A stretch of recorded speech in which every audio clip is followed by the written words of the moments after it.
20. Na tusome uone kitu hapa.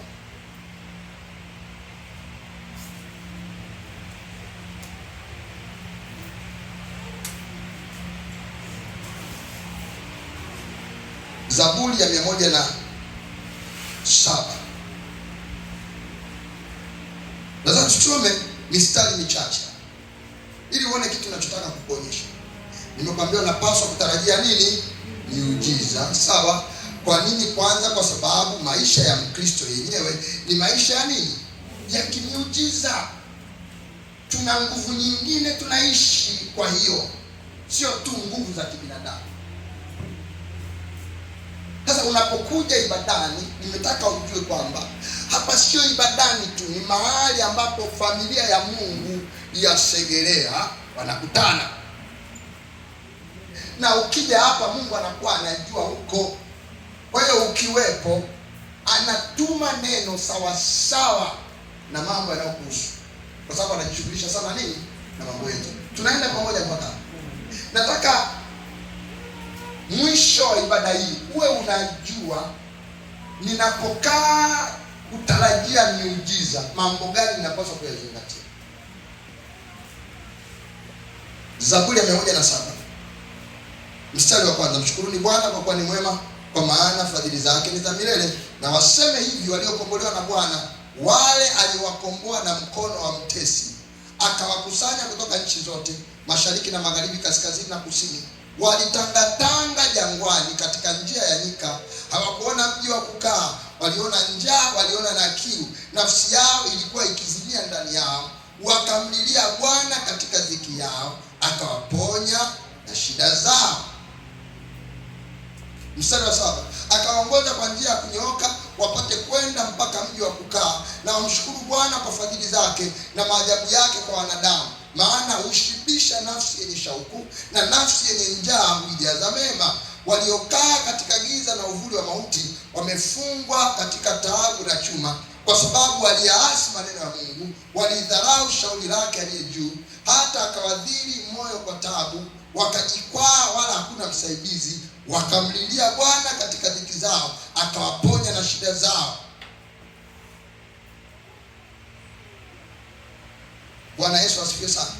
Mstari wa 14. Aliwatoa katika giza na uvuli wa mauti, akayavunja mafungo yao. Na wamshukuru Bwana kwa fadhili zake na maajabu yake kwa wanadamu. Maana ameivunja milango ya shaba, ameyakata mapingo ya chuma. Wapumbavu kwa sababu ya ukosaji wao na kwa sababu ya maovu yao hujitesa. Nafsi zao zachukia kila namna ya chakula, wameyakaribia malango ya mauti. Wakamlilia Bwana katika dhiki zao, akawaponya na shida zao. Umeona, kila wakati Mungu anawakusanya, anaweka katika reli, wanamkorofisha, wanatoka katika reli, wanapigwa, wanalia, wanamlilia Mungu. Bwana anawaponya, anawarudisha katika reli, wanakorofisha tena, wanatoka katika reli, wanapigwa, wanamlilia Mungu, anawaponya na shida zao, anawarudisha katika reli, wanazingua tena, wanavuruga, wanarudi, wanapigwa, wanamlilia Mungu tena, anawaponya na nini? Na shida zao. Lakini huwa anafanyaje? Anawaponyaje? Mstari wa 20 unasema, hulituma neno lake huwaponya, huwatoa katika maangamizo yao. Na kwa hiyo wamshukuru Bwana kwa fadhili zake na maajabu yake kwa wanadamu. Mungu huwa anatuma neno akitaka kuponya watu. Mungu huwa anatuma neno akitaka kuwatoa watu katika maangamizi yao. Mungu huwa anatuma neno akiona kuna jambo zuri linakuja kwa ajili ya huyu mtu. Mungu huwa anatuma neno akiona kuna mlango wa kufaa umefunguliwa kwa ajili ya huyu mtu. Huwa anatuma neno. Anatuma neno kwa ajili ya nini? Kuwaponya na kuwaondoa katika nini? Katika dhiki zao. Mtu akiponywa anakuwa na afya, akitoka katika dhiki anakuwa na utele. Kulituma neno. Anafanyaje ili kuwatoa katika dhiki zao? Anafanyaje ili kuwaondoa kwenye taabu? Ulituma neno. Ndio utaratibu wake siku zote. Hata alipoona ulimwengu wote umeangamia, alituma tena neno ili kuwaokoa na kuwatoa katika dhiki zao. Ndipo maandiko yanaposema hapo mwanzo kulikuwako na neno, naye neno alikuwako kwa Mungu, naye neno alikuwa Mungu. Huyo mwanzo alikuwa kwa Mungu. Vyote vilifanyika kwa huyo, wala pasipo huyo hakuna chochote kilichofanyika. Ndani yake hiyo neno ndimo ulimokuwa uzima, na huo uzima ulikuwa nuru ya watu, na nuru inang'aa gizani, wala giza halikufanyaje? Halikuiweza. Yohana 3:16 inasema, kwa maana jinsi Mungu alipenda ulimwengu hata akamtoa mwana wa pekee, ili kila amwaminie asipotee, bali awe na uzima. Ule uzima ulikuwa neno, na uzima huo ni nuru ya watu, inang'aa gizani, wala giza halikuiweza. Naambia tunakwenda kuhubiria watu neno la Mungu.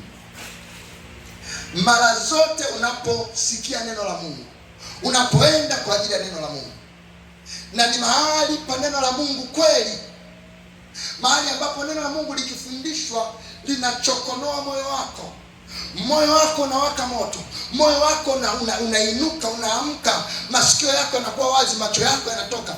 Mahali hapo ni mahali pa neno la Mungu. Na Mungu anapotuma neno lake kwako, kunakuwa kuna mambo mawili au yanapaswa kutokea. Au kuna jambo jema, jambo la maana liko mbele yako, na Mungu hataki likukose. Au kuna jambo baya la kuangamiza liko mbele yako, na Mungu hataki likupate. Kwa hiyo anatuma neno ili kukupanga katika namna ambavyo jambo jema litakupata na jambo baya litakukosa. Ndio taratibu na ndio utendaji wa Mungu. Kuna mahali ndani katika kitabu cha Wagalatia, maandiko yalipoona ya kwamba Mungu atabariki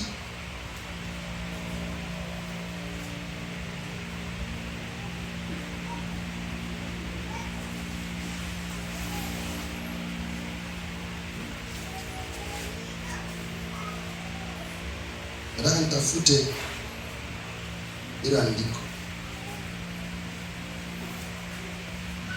andiko lilipoona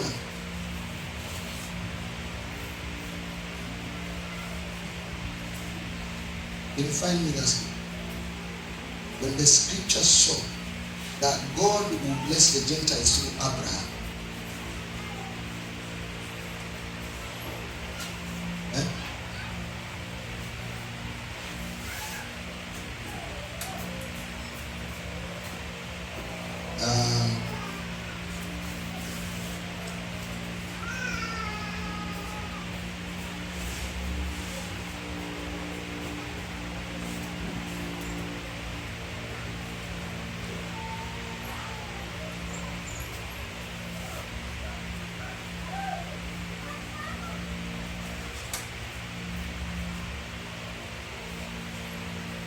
angalia kitabu cha Wagalatia sura ya 3 mstari wa 8. Wagalatia 3:8. Maandiko yanasema, na andiko kwa vile nilivyoona tangu zamani kwamba Mungu atawahesabia haki mataifa kwa imani, lilimhubiri Ibrahimu habari njema zamani kusema, katika wewe mataifa yote watabarikiwa. Maana andiko lina uwezo wa kuona jambo linalokuja baadaye na likamwandaa mtu husika katika jambo hilo, na linamwandaa kwa neno, kwa sababu neno la Mungu lina macho, linaona. Waebrania 4:10 anasema lakini neno la Mungu li hai, tena lina nguvu, tena ni kali kama upanga ukatao kuwili, na linaweza kutambua mawazo na makusudi. Waebrania 4:12. Neno la Mungu liko hai, lina macho, linaona, linaweza kuzungumza na mtu juu ya mambo yajayo. Kwa hiyo Mungu anamtumia neno mtu yule ambaye anajua kuna kitu kizuri hapaswi kukikosa, au kuna kitu kibaya hakipaswi kumpata. Huwa anatumia nini? Neno. Ndicho nilichotaka nikwambie katika hatua hii. Sitaki kuingia ndani sana. Nataka leo nikwambie kitu tusiku ambacho utakielewa, kwa sababu nataka kufanyia kazi. Kwa hiyo, sema kwa hiyo, unapokuja ibadani, nisikilize vizuri sana. Usije kama mahali pa social club au mahali pa kukutana na shosti yako. za weekend umekwaje, nene na kupiga umbea. Unakuja ukiwa unatarajia katika mambo yanayohusu maisha yangu kuna kitu Bwana anataka aseme. Leo Mungu anaongea nini kuhusiana na maisha yangu? Unatakiwa uje na mtazamo huo. Na kwa hiyo wakati wote ambapo neno la Mungu linahubiriwa au wakati wote wa ibada, unakaa katika namna ya kutarajia Mungu atazungumza nini leo kuhusu maisha yangu. Nataka kila mtu anapokuja Jumapili aweze kutoka akiwa anajua katika ibada ya leo Mungu ameongea hiki kuhusu maisha yangu. Hapo ndio utanufaika na hiki ninachokiita maisha ya kutarajia miujiza. Kwa sababu Mungu sio mjinga, wala sio kusema kwamba hajui mambo yanayoendelea. Anajua na anajihusisha na mambo yanayotuhusu. Sasa kila wiki tunapokutana kuna neno linakuja kutoka kwa Mungu kwa ajili yetu. Unatakiwa kuwa katika hali ya kutarajia kusikia kitu ambacho Mungu anaongea na wewe kuhusiana na maisha yako. Kuna watu wako hapa tayari, wakati ninaongea tayari Mungu ameshamuonyesha baadhi ya vitu kuhusiana na maisha tayari.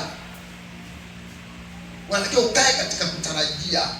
Sitaki uwe na Mungu ambaye yuko mbali, na maandiko yanasema Mungu hayuko mbali na sisi, kwa sababu ndani yake tunaishi, tunaenenda na kuwa na uhai wetu ndani ya Mungu. Hayuko mbali na sisi kama watu wengi wanavyodhani. Yuko karibu na wewe, anajihusisha na maisha yako. Na kwa hiyo leo unatarajia atasema kitu na wewe.